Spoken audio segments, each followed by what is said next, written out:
lives, ठीक है, and there are 2 arms and 2 legs in our body, so there are 2 pairs of limbs in our body, ठीक है बेटा।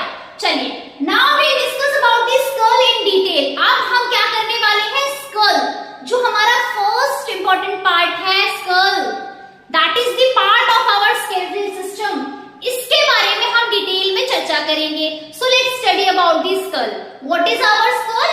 Skull is our bony box। हमारी body में एक bony box present होता है। That bony box protects our brain and sense organ।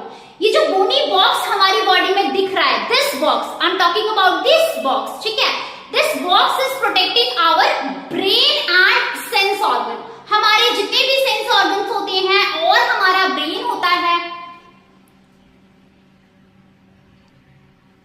उन sense organs को और हमारे ब्रेन को ये क्या करता है, स्कल प्रोटेक्ट करता है, ठीक है।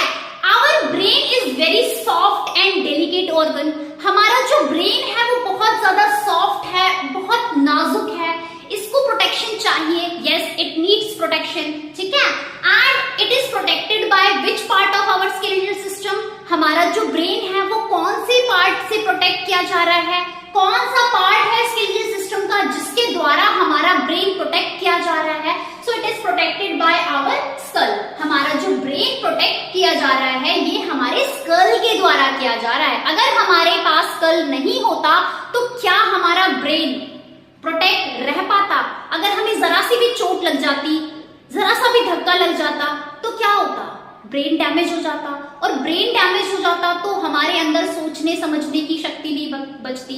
Brain is controlling all the other body parts. हमारी बॉडी में जितने भी पार्ट्स हैं, it is controlling all the functions